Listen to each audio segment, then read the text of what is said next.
NetsBoy, so let's hear what he has to say. His name is NetsBoy, he thinks the world is all over when the Nets just can't play. What up, Net fans? NetsBoy here, bring your latest in your Brooklyn Nets news. Check it out. It's only been a week since my last video. I actually managed to do it. I wasn't too busy to actually do a video. Woohoo! Anyway, completely irrelevant. It just was exciting for me to actually find out that I had enough time to actually do a video and not wait about like 3 or 4 weeks to do one. Anyway, since my last NetsBoy episode, the Nets went 1-4. 1-4. No, 1-3 out of the next 4 games. I don't know what was wrong with my math. I said there was 8 games remaining last time, but really there was 11 games remaining, and I guess I have to go back to like preschool to learn how to count because apparently I couldn't count. But anyway, now there's 7 games remaining in the regular season. These last few such games were a little frustrating because they went 1-3, but they really should have gone, in my opinion, at least 2-2. That loss against the Bobcats was Bobcats. The Hornets, that loss against the Hornets was one of the worst losses I've seen in a long, long time. And I'm going to spend a lot of time complaining about that loss. The Cavs and the Raptors, it's the same thing. The same thing with this Nets team now is they play hard, they play well, they're in the game, and then they just can't execute it all down the stretch. Now, I know you're going to say, but NetsBoy, they managed to beat the Magic last game. First of all, that's the freaking Magic, who have a worse record than the Nets, and are, with all those injuries, a worse team. And second of all, they barely won that game. They were up by double digits throughout the whole game, and they only won by, I believe, like 6 points, or 6 or 7 points, and they gave the Magic a chance at the end. Like, they still can't execute well down the stretch of games. And nothing could be more evident than the Hornets game. Like I said, the Cavs game and the Raptors game, it was the same thing. The Raptors game, they were leading throughout the game. But I was watching that game. I said, there is no chance that the Nets are going to hold on and win this game. Of course, I was right. The Cavs game was never, that was close, respectable, but once again, execution. I knew that Raptors game was going to happen. But, I don't get too upset about the Raptors and the Cavs because the Nets are supposed to be worse than them. And by the way, Joe Harris against the Cavs, that was an amazing performance. And it just goes why I like Joe Harris. I really do like that guy. We'll see what happens over the offseason. But, moving forward, with this team, there's only 7 games left. They have to learn how to close out games. And that Hornets game was disgusting. They're up by 23 points, and they blow a 23-point lead at home to lose to the Hornets, who, let's be honest, the Hornets have underachieved because of injury and so on and so forth. But there's so many things to get angry about that game. Blowing the 23-point lead, that's one of them. The execution down the stretch is just too much iso ball. That's not how this team functions. And D'Angelo Russell, he's supposed to be their go-to guy down the stretch. They're supposed to trust that he makes the right plays. He hasn't been making the right plays down the stretch of games. And then Karis LeVert tries it. He doesn't work out. Spencer Dinwiddie tries it. He used to be decent at it down the stretch, but then he couldn't do it at it. And it's just, but the flow of this team is you have to get them in the pick and roll and come off of back screens and play a kind of a fast pace. And that is really what the real issue is. Now, there's a couple issues here. Once again, I'm going back to this Hornets game. First and foremost, how the hell can you allow Dwight Howard to put up a 30-30 game? The guy who I wrote a song about being the most overrated player in the history of the NBA. If you don't know what I'm talking about, go back in the NetsBoy archives. It's like really early on. It's like episode 20-something or something like that, or maybe even 17, in which I counted my most overrated players in the NBA, and Dwight Howard was number 1. And then I wrote a song about how Dwight Howard was the most overrated player in the NBA. So check that out if you have no idea what I'm talking about. So we have Dwight freaking Howard, who is a shell of himself from about even 5 years ago, putting up 30 points and 30 rebounds.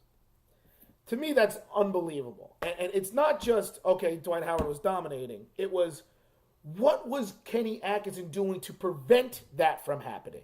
Look, Jared Allen, I love Jared Allen. We all love Jared Allen, okay? He's going to be a really good player in this league, I believe. But he's still a 19-year-old skinny kid who doesn't have the muscle or strength yet. He was getting bullied around by Dwight Howard.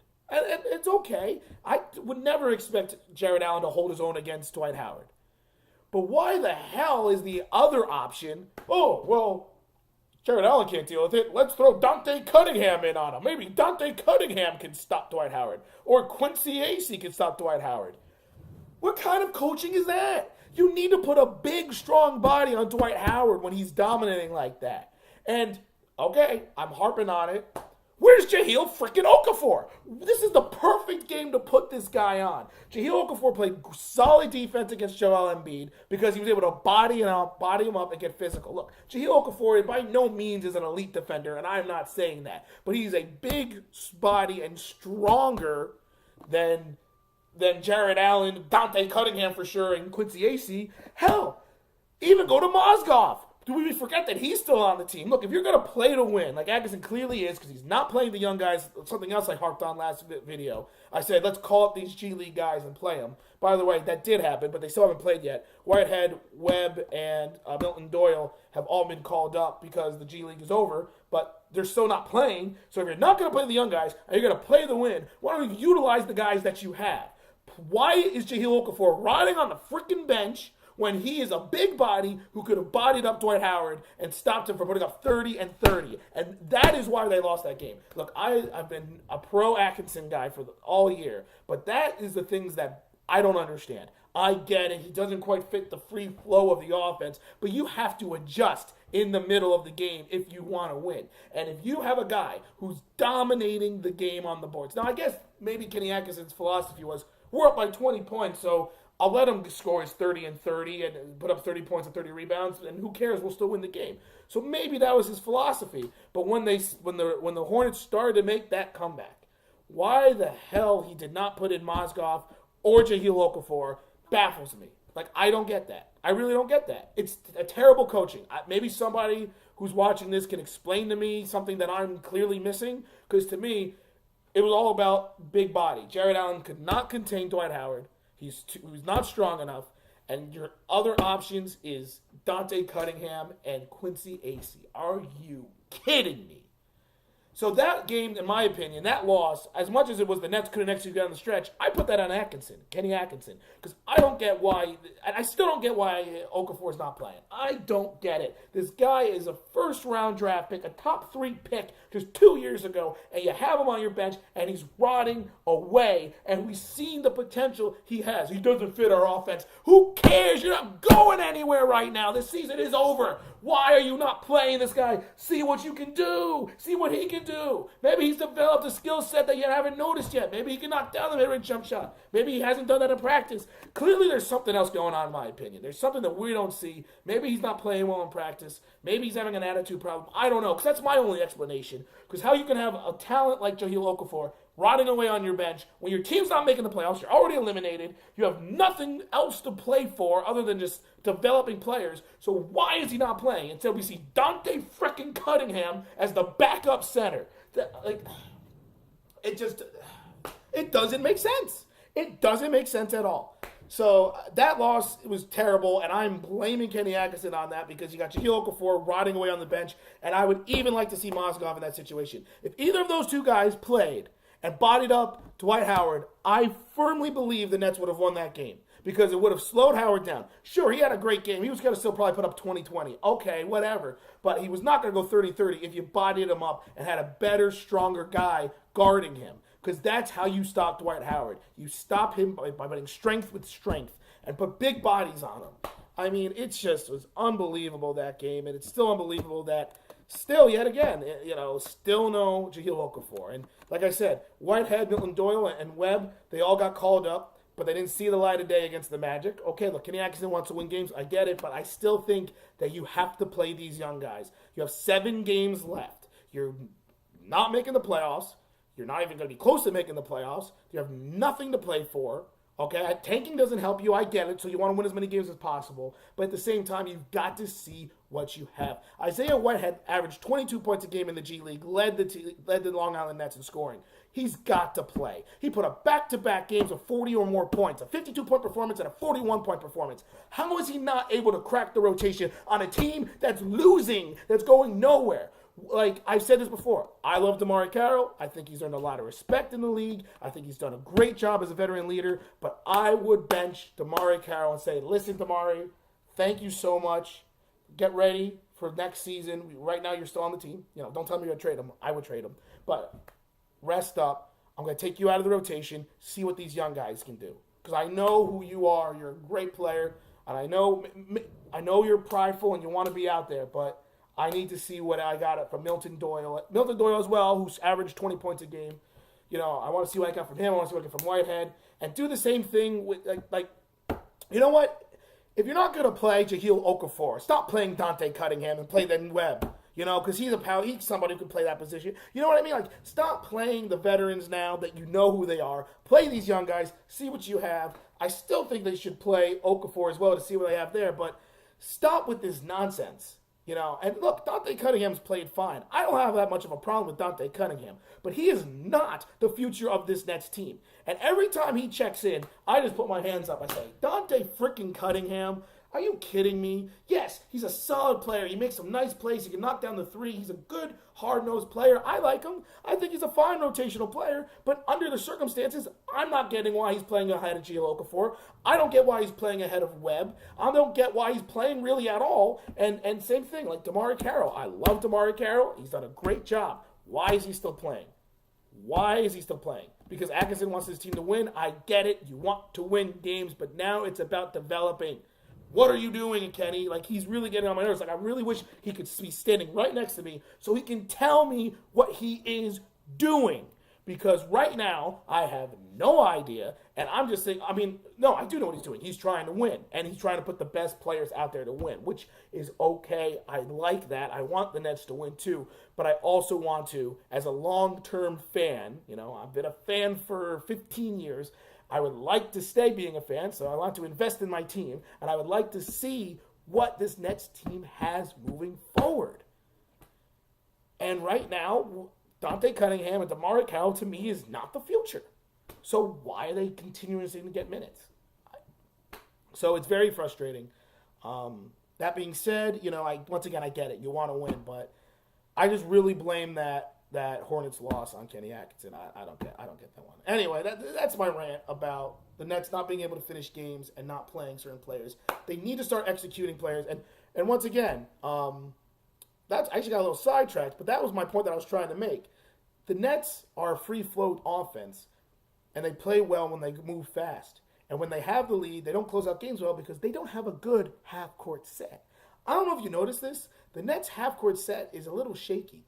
And maybe if they played somebody who can play well in the half court, excuse me, who has a post game who you can actually give the ball to and play through, maybe your half court execution would be better. Right now, the Nets' half court set is a pick and roll with D'Angelo Russell and Jared Allen, or Karis LeVert and Jared Allen, some kind of pick and roll with the centers, which is fine. But you understand that you've got to mix it up. And when you're going on a slow-paced half-court game down the stretch of games, you got to do more than that. And I'm just throwing it out there. If you created a low-post game and you played a little bit of a triangle offense, just a little bit, not a pure triangle, but have a low-post player, and you play off of that in conjunction with the pick and roll, which, look, I think Jahlil Okafor can thrive in the pick and roll. We saw it too. I think Jahlil Okafor can play in the pick and roll and the post game, similar to the way Brook Lopez did last year. So if you have because Jared Allen doesn't have a post game. He really doesn't. He's a pick and roll offensive player. That's it. Offensively, all you can do is pick and roll and try to finish at the basket. But you put Jahlil Okafor, who can do both. Now you are making the offense more efficient. You're making the offense more diverse. Now, instead of just constant pick and rolls, maybe one or two plays you play a pick and roll, then you post it up. Now you're throwing off the defense. What offense set are they going to play? And that's something Jahlil Okafor can do. So I don't get why the Nets won't do that. And I swear to God, I really do believe if they play Okafor down the stretch of games and be more versatile, they might be able to close out games more because they're too predictable down the stretch. They know that D'Angelo Russell's going to have the ball in his hands and he's going to try to come off a screen, try to do a little tough run or a floater, or try to give it to the roller. And while that's happening, why is there no backdoor cuts? Or why is there no back screens coming from the outside? Why not have someone like Alan Crabb come off a high screen? Why not have the power forward like Ronnie Hollis-Jefferson come off the high screen while a pick is coming off of D'Angelo Russell's getting a pick from Jared Allen. He comes off the screen. While that's happening, you have a back screen between Alan Crabb and Ronnie Hollis-Jefferson. So now, if the rotation comes from the weak side, you got an open Alan Crabb at the top of the key. I don't know if you guys understood exactly what I was saying. Maybe next time I'll have a clipboard and I'll diagram it. But that's an easy play that could be done. So now, if the help comes, there's an open guy for the open Crabb for three. So once again, I'm not a coach. I'm not a GM. I'm not a coach. I just have opinions based off of how much I follow basketball and how I live and breathe this stuff. But what do I know, right? I'm just some guy who films videos on his spare time that anywhere from 25 to 100 people view. So whatever. Who cares? What do I know? I don't know. But long story short, Okafor should be playing. These young guys, Whitehead, Webb, and Doyle should be playing. Enough with the Dante Cunningham crap. And let's see what happens with the Nets moving forward. They've got 7 games left. They got some very winnable games. They got the Heat. They have the Heat. The Heat are a good team. The Heat, the Pistons, and the 76ers, and the Bucks. Those are 3 teams that are better than the Nets. 4 teams that are better than the Nets.